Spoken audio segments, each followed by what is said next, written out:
pues de ahí salen las intenciones de estas reuniones que hemos convenido en nuestra visita ya a México, y es tratar, es una lucha, eso no es fácil, de construir una posición diferenciada, común, de América Latina en torno a dos grandes problemas contemporáneos,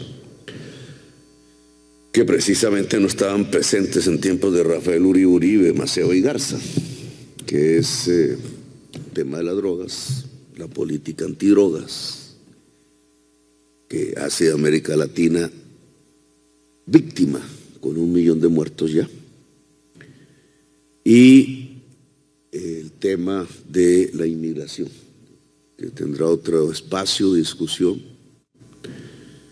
Colombia parecía no estar muy en el escenario de las grandes migraciones mundiales, de los éxodos, le llamo yo, el éxodo, que como el Papa Francisco dice, trae nuevas esclavitudes. Y lo hemos probado ahora de una manera casi que protagónica. Colombia se ha convertido en un centro de recepción masivo de migrantes que quieren ver el país como país de paso, no quedarse aquí. Que arranca con una mala política, igual que este tema de las drogas se ha convertido en una mala política que no deja sino sangre y muertos y destrucción democrática a su paso. En vez de concentrar el esfuerzo en reducir la demanda, el consumo, etcétera. En el caso de la migración, fue el bloqueo económico lo que empezó a lanzar una serie de oleadas poblacionales, de éxodos, primero de Venezuela hacia Colombia. Nosotros, más que bien, y hay que decirle a Duque que se le felicita, no provocó una política xenofóbica. Teníamos ya una fuerte relación, millones de colombianos habían pasado a Venezuela en tiempos diferentes, y eso se volvió un boomerang.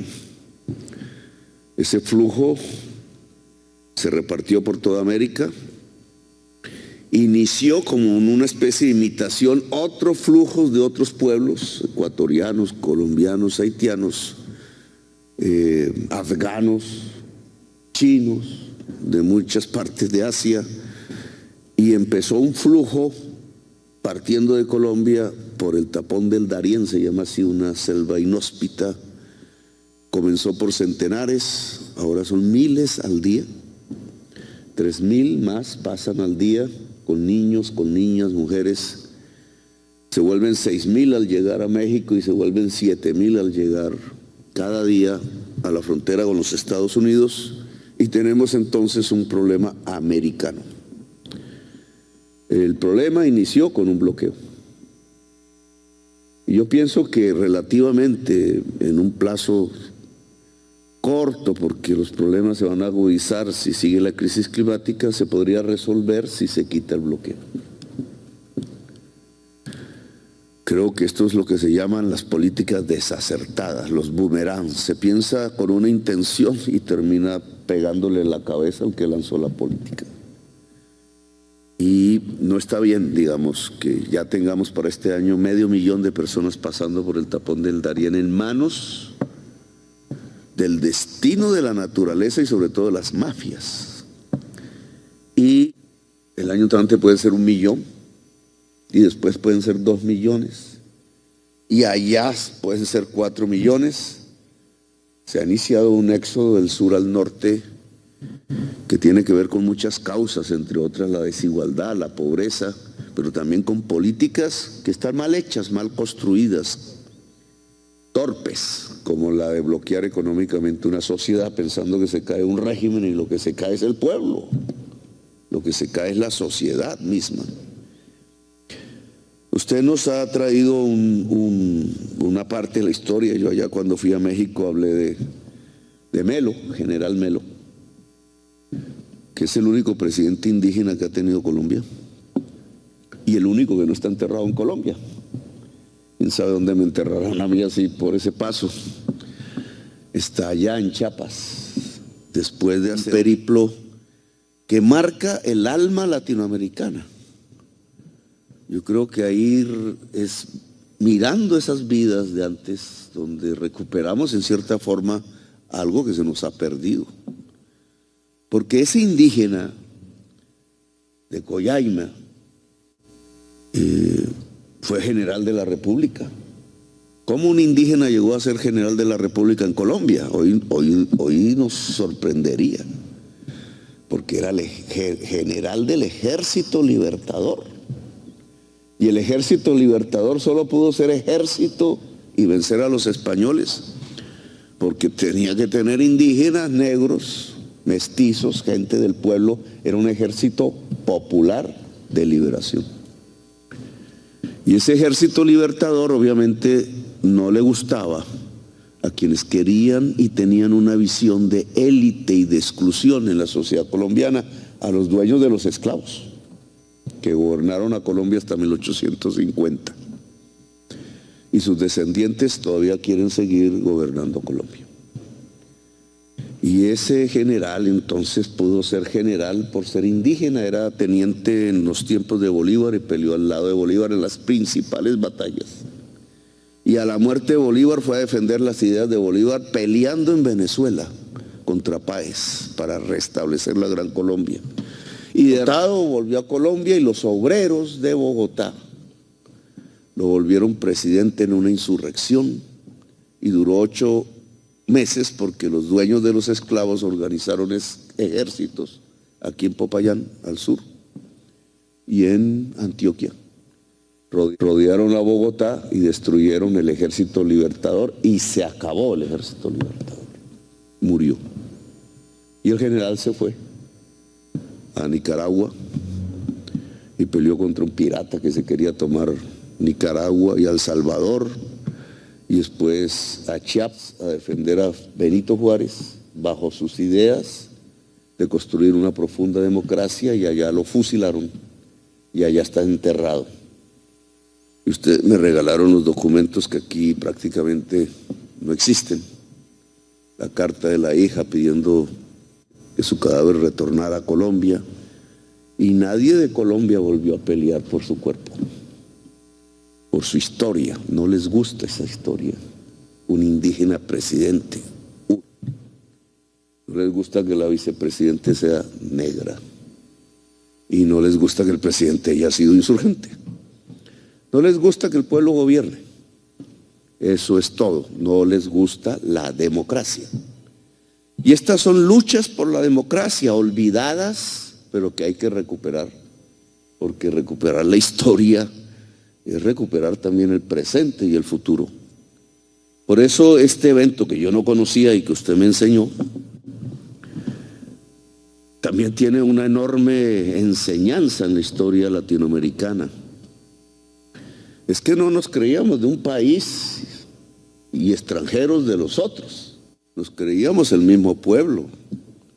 Por eso Melo iba a Venezuela a pelear, y por eso iba a Honduras, y por eso iba a Nicaragua, y por eso muere en México, y por eso Bolívar nace en Caracas, pero muere en Santa Marta. Y por eso el Che nace en Argentina, pero muere en Bolivia después de hacer una revolución.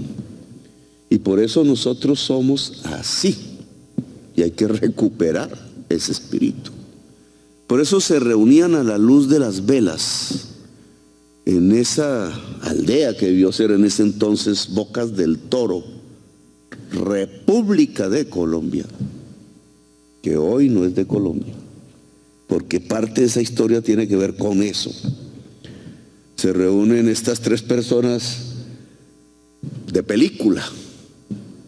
Caterina Garza, que es el mexicano que ha luchado al interior de los Estados Unidos, él tratando de recuperar el territorio de México, que ahora se llama Texas.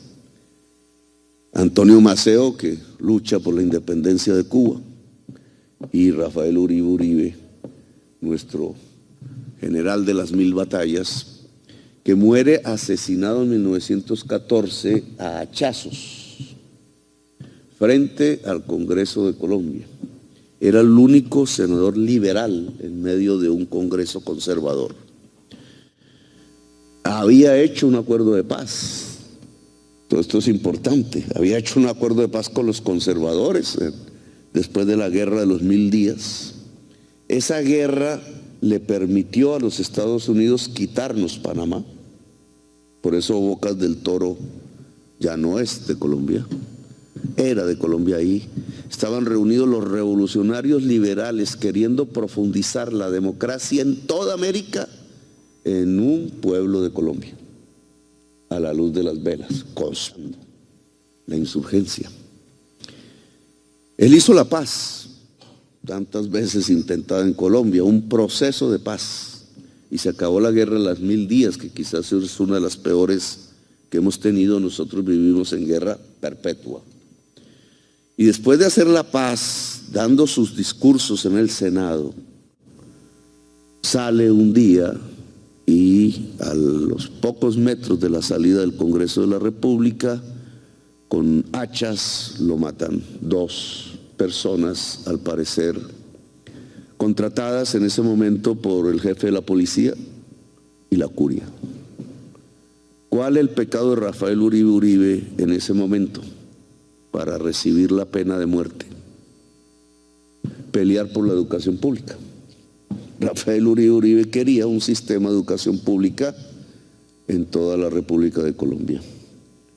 Y esa fue la causa por la que lo mataron. Y ahora, si uno mira un debate local de los tantos que hay aquí en Colombia, precisamente alguien está proponiendo acabar con la educación pública a partir de que el presupuesto público se entregue en bonos para que los niños y las niñas estudien en colegios privados.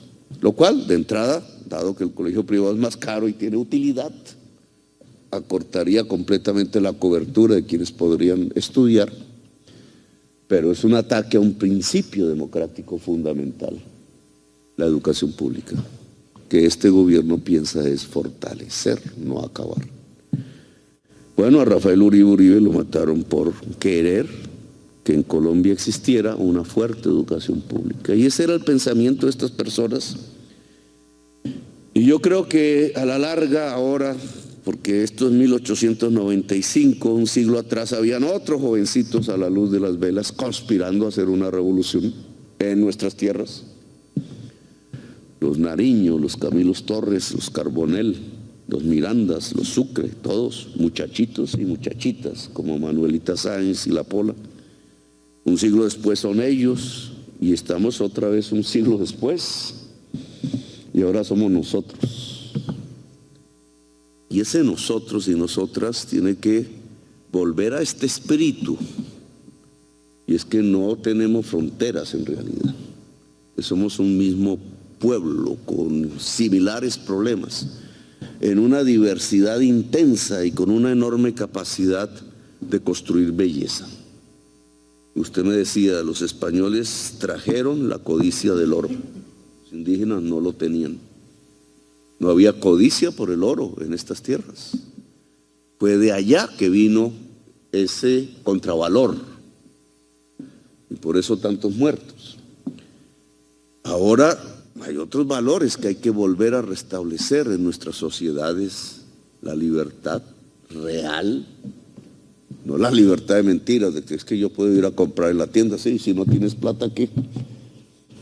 No tienes libertad, se acabó la libertad. No, la libertad integral del ser humano, la democracia profunda.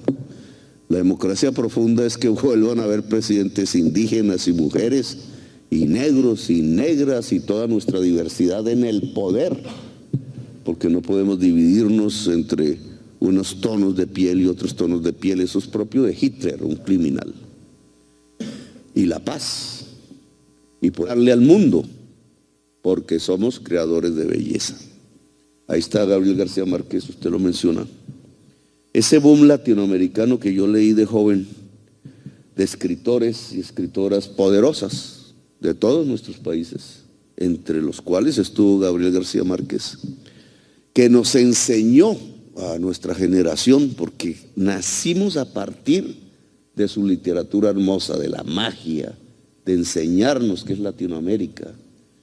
Ahora yo trato de mirar las emanaciones artísticas de nuestra juventud latinoamericana y encuentro el mismo boom bajo otros formatos y de manera invisible. No salen las emisoras, se encuentran en las redes.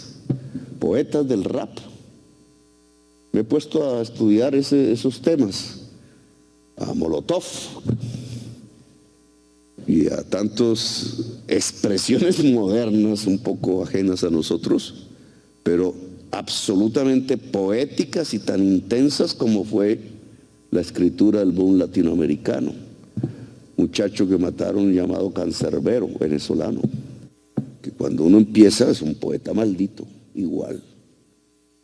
Empieza uno a descifrar los versos y empieza a encontrar el mismo alma latinoamericana del boom de García Márquez, de los poetas, de Pablo Neruda, al cual mañana vamos a encontrar. Entonces, bienvenido y nos vemos en Santiago.